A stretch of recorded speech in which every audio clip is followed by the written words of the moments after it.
Olá, seja bem-vindo ao programa Capítulo à Parte. Como sempre digo, aprendendo a cada semana aprendendo um pouco mais. E hoje nós vamos aprender uma coisa muito importante, como se defender das violências, como denunciar a violência, como diminuir a violência na sociedade, principalmente dentro do lar, que é onde mais acontece. Acontece muito mais do que se imagina. As pessoas acham que dentro dos lares existem só felicidade, o amor, o carinho, a alegria, o encontro da família, mas não. Existe também os tapas, a morte, a violência muito agressiva, com golpes de faca, de pau e tudo que se possa imaginar de maldade também existe dentro dos lares. Nós vamos falar um pouquinho com a delegada Jaqueline Valadares, que é coordenadora, junto com o Cleopas Isaías dos Santos, de comentários sobre a Lei Maria da Penha, para fazer com que a mulher abra um pouco mais os seus olhos, para fazer com que a mulher denuncie mais a violência. E também o homem, viu?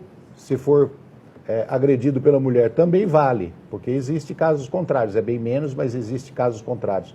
Tudo bem com você? Olá, tudo bem? É um prazer estar aqui. Delegada Jaqueline Valadares, você é delegada da Delegacia da Mulher. E antes de falar do livro, vamos falar como é que é recebida uma mulher que chega assim, totalmente atônita, sem saber nem por onde começar. O estado de São Paulo, ele é um dos estados que tem o maior número de delegacias de defesa da mulher do país. Na verdade, ele é o estado que tem o maior número de DDMs do país. Nós temos aqui uma rede que conta com 133 delegacias de defesa da mulher, o que é absurdamente maior do que se a gente for comparar com outros estados.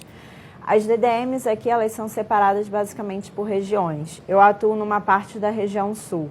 Então, a vítima, ela vai procurar sempre a delegacia mais próxima para ela. Não precisa ser a delegacia da área onde os fatos aconteceram. Tem que ser o lugar que seja mais próximo para ela. Se não for aquele local responsável pela investigação, não tem problema. A gente faz o boletim e encaminha para o local correto. Então, ela procura uma delegacia da mulher. Lá, ela vai receber todas as orientações jurídicas e eventuais encaminhamentos psicossociais que ela possa precisar. Por exemplo, então se ela estiver narrando para a gente uma lesão corporal, ela vai ter o boletim de ocorrência registrado, ela vai ser orientada que é um crime diferenciado a lesão corporal, que ela não pode retirar a queixa, como se fala popularmente, né? Então é um crime que tecnicamente a gente diz que é um crime de ação pública incondicionada. Significa dizer que quando a vítima narra um crime de lesão corporal para a autoridade policial, ela não pode voltar atrás naquilo.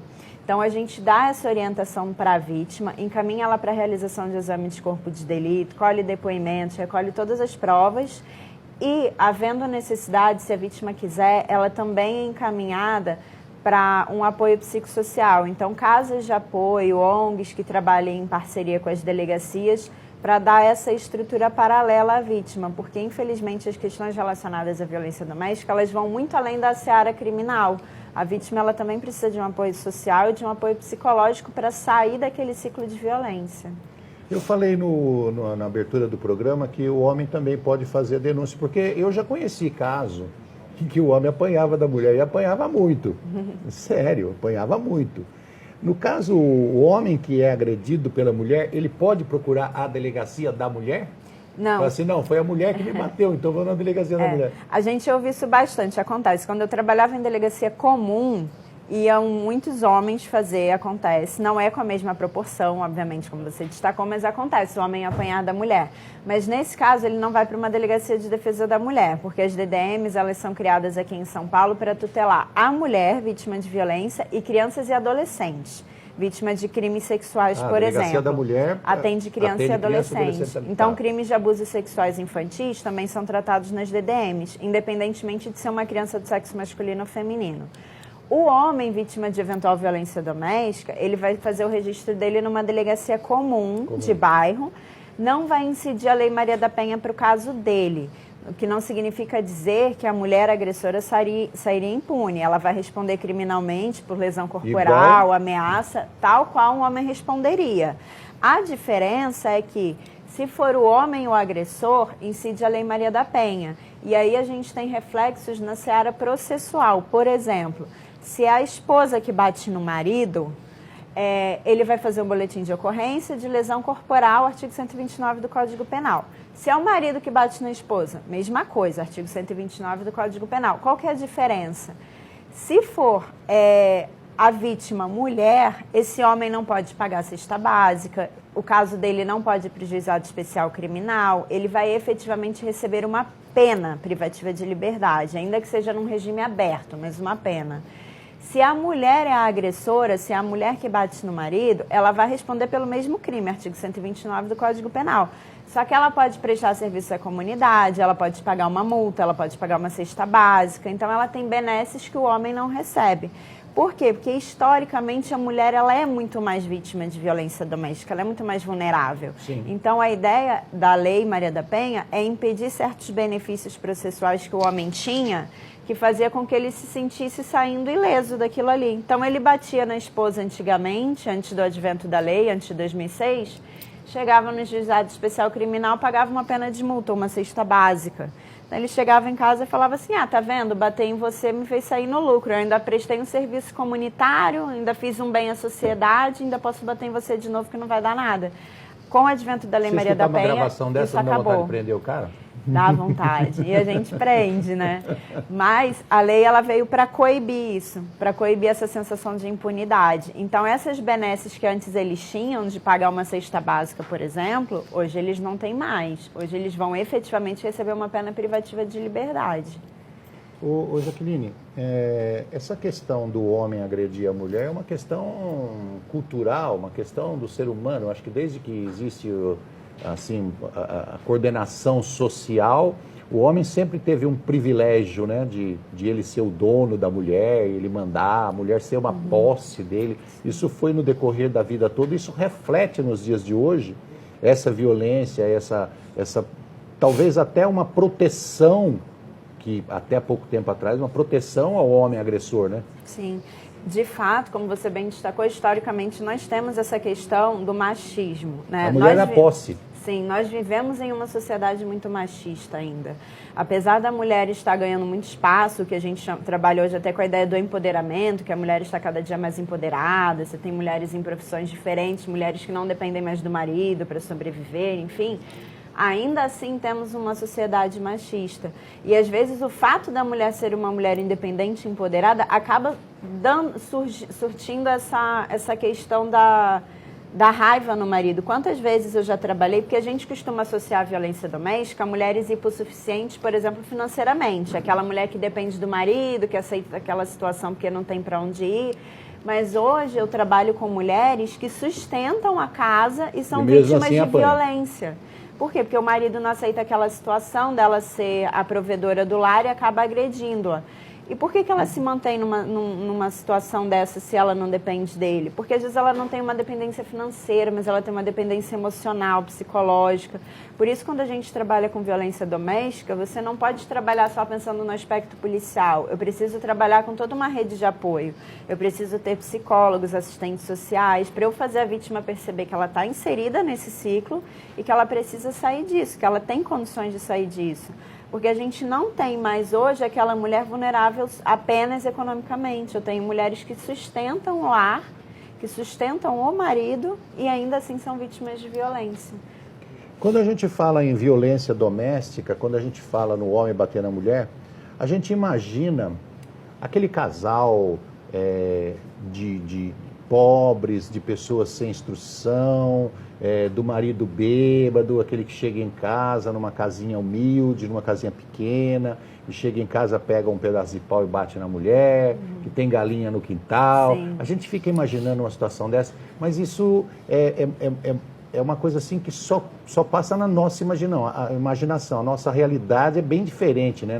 As famílias da alta sociedade, as famílias bem cultas, e como nós tivemos um caso recente do delegado lá que descobriu-se que ele agredia a mulher, né? Aquele delegado lá que representava a gente em órgãos internacionais, não vou citar nome, tá?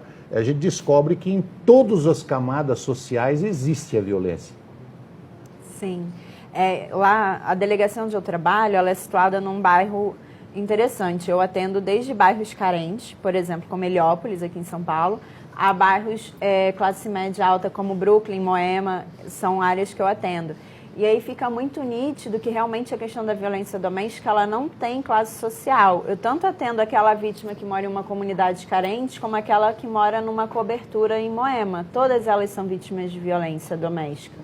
Então não existe essa... E chegam carentes do mesmo jeito, chegam com carentes. Problemas psicológicos do mesmo jeito. Com as mesmas dúvidas, com os mesmos receios, porque a violência doméstica realmente ela não tem essa discriminação, ela chega em todos os lares, como você bem destacou.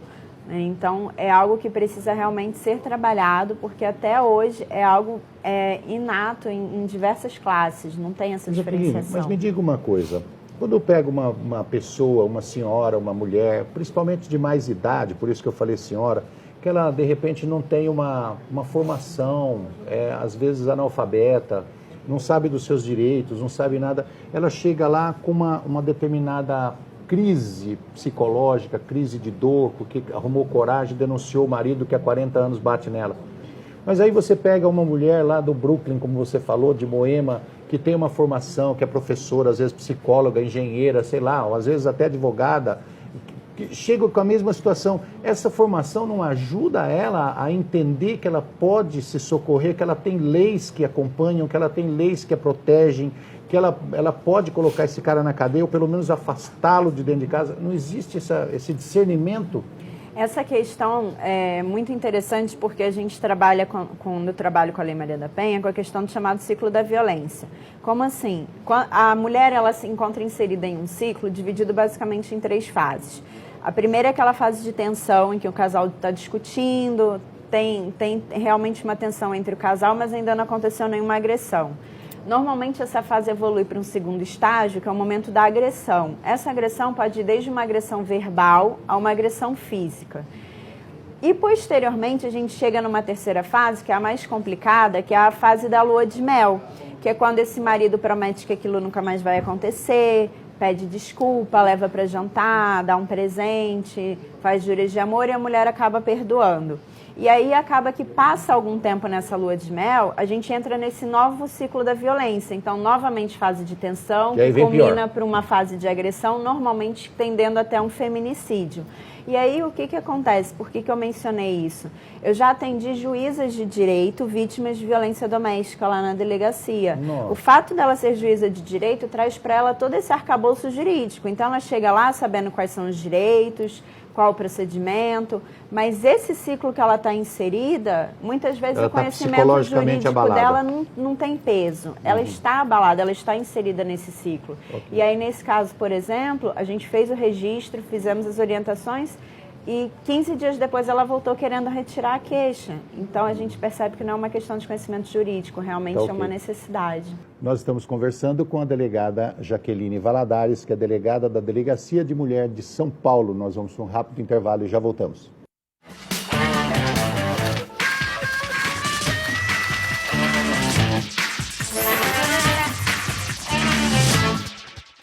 Estamos de volta com o programa Capítulo à Parte, hoje conversando sobre um assunto muito interessante, que é mulher, como você vai se proteger. Nós estamos conversando com a delegada Jaqueline Valadares, que é delegada da Delegacia da Mulher, e escreveu junto com o delegado Cleopas Isaías dos Santos um compilado de textos sobre a Lei Maria da Penha. Doutora, você estava conversando no primeiro bloco, final do primeiro bloco, sobre aquelas 3 fases, a fase da agressão verbal, depois uma fase de xingamentos e tal, depois vem a fase da lua de mel, e depois da fase da lua de mel, pancada, certo? Que é o que acontece. Então, eu poderia olhar para a câmera, se você me permite, e dizer assim, olha, se você, mulher, está sendo vítima de xingamentos, procure orientação dentro da Delegacia da Mulher, porque o engraçadinho que chegar depois com flores, com jantar e tudo mais, muito provavelmente ele está passando por aquela fase da lua de mel, como a delegada falou, e ele não vai mudar tão facilmente. Esperamos que sim, torcemos para que sim, mas é melhor você se proteger, é melhor você procurar orientação, porque quando volta naquele estado de pensamento do homem. Ah, ela já suportou uma vez, um jantar cura tudo. Ah, ela já suportou uma vez, um vidrinho de perfume, ela apaga e esquece. E aí ele continua. Isso é o ponto inicial para uma agressão maior e até um feminicídio. Sim, de fato, essa questão do ciclo da violência, a mulher tem que ter consciência de que não é impossível, mas é muito difícil o homem deixar de ser um agressor da noite para o dia.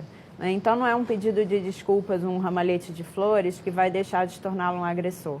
Então, ela precisa tomar as providências já na primeira agressão para que aquilo cesse de pronto. Inclusive, aqui em São Paulo, nós temos um projeto da Polícia Civil que chama Homens Sim Conscientes Também, que foi iniciado em Diadema, que ele tenta conscientizar os homens, possíveis agressores, para que eles se tratem e consigam eles também sair desse ciclo. Então, não é uma questão só de conscientizar a mulher, mas uma questão de conscientizar o homem para que ele deixe de ser um agressor. Porque muitas vezes a mulher, ela percebe que está num relacionamento violento e ela sai desse relacionamento. Mas se a gente não curar o agressor, ou não conscientizá-lo, vai vir outra no lugar dela que vai ser vítima. Nós poderíamos dizer que a mulher tem que olhar para as suas cicatrizes? É importante. Assim, olha, o cara pediu desculpa, mas a cicatriz ficou.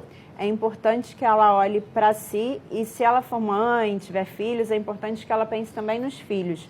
Porque não é incomum que a agressão ocorra em um lar com crianças e essas crianças se tornem adultos que repitam esse comportamento. Isso então, eu ia falar filhos agora. Que venham agredir a mãe ou filhos que venham agredir a namorada no futuro, porque elas tendem a repetir. Então, as crianças tendem a repetir o comportamento. Ou uma filha que vai se submeter a um relacionamento violento no futuro, porque ela sempre viu a mãe apanhando do pai, então ela acha aquilo natural. Então é bastante comum a gente se deparar com situações assim na delegacia. Eu já vi uma vez eu recepcionei uma ocorrência que a sogra estava levando a nora para registrar BO contra o filho dela, porque ela sempre apanhou do marido, o filho cresceu vendo aquilo e passou a bater na nora. E ela entendeu que aquilo não podia se repetir. E ela mesma levou a nora para fazer o BO contra o filho. Se você quiser conversar com a delegada Jaqueline Valadares, você pode entrar no Instagram, que é @JaqueValadares, e você ter um bom papo com ela. Esse livro está à venda em todas as livrarias. Sim, inclusive pelo site da editora De Plácido, livrariadeplácido.com.br. Ok. Bom, vamos lá. Lei Maria da Penha, ela foi instituída por causa de uma agressão em cima da dona Maria da Penha, Sim. que a deixou paraplégica. Sim. Isso foi um marco inicial da luta contra a violência doméstica. Sim. Já existia alguma coisa antes dessa Lei Maria da Penha? Já existia uma movimentação por parte de delegados, juristas, Ministério Público e aí por diante com relação à proteção da mulher? A Lei Maria da Penha ela é de 2006. A primeira Delegacia de Defesa da Mulher de São Paulo, ela é muito anterior a essa legislação, ela é da década de 80. Então, a Polícia Civil de São Paulo, ela já tinha essa preocupação em dar uma tutela diferenciada para a mulher. Então, a primeira DDM, que é situada até hoje na Sé, na Rua Bittencourt Rodrigues, ela já existia desde a década de 80 aqui. Tá. Mas não existia uma legislação específica para a mulher. Então, a gente incorria naquele problema. Eu tinha uma delegacia especializada de tratamento à mulher, mas eu não tinha uma legislação que a tutelasse de forma especial. Essa legislação só veio em 2006, com o advento da Lei Maria da Penha. Esclarecimento e saía dando risada. Ia lá, prestava esclarecimento, aquilo ia parar no juizado especial criminal, ele pagava uma cesta básica e ia para casa. Porque a gente não adiantava eu ter uma delegacia especializada se eu não tinha uma lei especializada para tutelar a mulher. Essa lei só veio em 2006, que é a nossa Lei 11.340, por conta realmente, como você bem destacou, do caso da Maria da Penha, que ela foi vítima de 2 tentativas de homicídio pelo marido dela. Na primeira tentativa, ele teria desferido tiros de espingarda contra ela, simulando um roubo à residência. E na segunda tentativa, após ela ter retornado para o lar, ele tentou matá-la eletrocutada enquanto ela tomava banho. Imbecil, ela né? sobreviveu, não é melhor largar, separar? Ela sobreviveu às 2 tentativas de homicídio, ele foi investigado, denunciado, só que o processo dele durou quase 20 anos para chegar a uma condenação efetiva. E foi nesse ínterim que o caso dela foi levado para a Comissão Interamericana de Direitos Humanos. O Brasil foi condenado internacionalmente por não ter uma legislação específica ou uma política específica de combate à violência doméstica. E aí foi nesse contexto dessa condenação internacional, desse relatório internacional, que o Brasil publicou a Lei Maria da Penha. Então, só em 2006. Você tem acompanhado os números? Antes da Lei Maria da Penha, existia muito reincidência. Depois da Lei Maria da Penha, continuam as reincidências ou diminuíram? O que a gente percebe, na verdade, é um aumento do número de denúncias. A gente trabalha na questão policial com uma coisa que a gente chama de cifra negra, que é a quantidade de crimes que acontecem que não são comunicados. Então, a gente acredita que a cifra negra da violência doméstica ela era muito maior. Como a Lei Maria da Penha é uma das leis mais conhecidas do nosso país, a pessoa pode não saber muito bem o que ela diz, mas ela já ouviu falar na Lei Maria da Penha, ela sabe que é para cuidar da mulher, né? Então, a mulher hoje em dia ela tem muito mais consciência de que ela não necessita se submeter a esse tipo de violência, que ela tem a tutela do Estado, enfim. Então, eu tenho um número muito maior de denúncia. E com o passar do tempo, com a divulgação nas mídias, nas redes sociais, trabalhos como a gente está fazendo hoje, novelas, etc., é perceptível o aumento do número de denúncias. É interessante, às vezes, tem um caso de violência doméstica numa novela, no dia seguinte a delegacia está lotada. Mas a reincidência? A reincidência... Aquele cara que vai lá, responde com uma cara de pau, no dia seguinte ele bate de novo. Tem um número razoável de reincidência. A gente percebe que tem agressores que reincidem com a mesma vítima... São contumaz. Ou com vítimas diferentes. Já tive casos do mesmo agressor ter 4, 5 inquéritos na delegacia com vítimas diferentes. Uma hora é a mãe, outra hora é a filha, outra hora é a mulher, porque a questão da violência... a nossa lei não permite que o cara fique na cela? Permite, é que muitas vezes o crime que ele pratica é um crime que tem uma pena pequena. Então, se a gente pensar, por exemplo, numa ameaça, a ameaça tem pena máxima de 6 meses. Ele não vai ficar preso por conta de uma ameaça. Mas a legislação não vai permitir. Ainda que se some, depende da época que ele praticou o crime. Se ele praticar no mesmo contexto, ele vai ter certos benefícios. Então é complicado, dependendo do crime que ele pratica, ele responder preso. Precisamos engrossar mais. Sim, a necessidade de ter uma punição mais efetiva. Tá. Esse livro é aconselhado para quais pessoas? As mulheres de uma maneira geral? Sim. E para os homens também tomar vergonha na cara? Quando a gente pensou nesse livro, quando eu pensei nesse livro, foi muito por conta do trabalho, realmente. Porque eu comecei a me deparar com questões e que eu não encontrava nada escrito sobre o tema. Então, questões polêmicas, como, por exemplo, a Lei Maria da Penha pode ser aplicada a um transexual. A gente não tinha coisas muito firmes sobre isso. Então, eu decidi conversar com o colega, o Cleópes, a gente elaborou esse livro. Convidamos delegados de todo o país, então tem delegado de São Paulo, Rio de Janeiro, do Sul. Para fazer a interpretação deles. Para fazer a interpretação dessa lei e trazer questões polêmicas do nosso dia a dia, mas de uma maneira que possa auxiliar tanto o operador do direito, o advogado, o juiz, o promotor, o defensor, quanto a vítima, quanto aquela pessoa que quer apenas se inteirar um pouco mais sobre o tema. Então, a gente tentou trazer com uma linguagem mais simples, que possa atender qualquer público. Isso que eu ia perguntar, porque quando a gente vai ler alguma lei, seja ela qual for, seja do Código Civil, do Código Penal, daí por diante, a gente depara com uma série de palavras lá que só o Supremo Tribunal Federal, né, o STF, consegue entender, porque eles têm aquelas palavras lá que nunca ninguém ouviu, só eles. Certo? Então, nesse livro, você traz um contexto mais simples, mais tranquilo, para a pessoa de casa que não tem nenhuma formação de direito, consegue ler e entender. Sim. Inclusive, essa é uma questão que a gente traz até no dia a dia lá das delegacias, aqui em São Paulo, as DDMs, fica muito claro isso.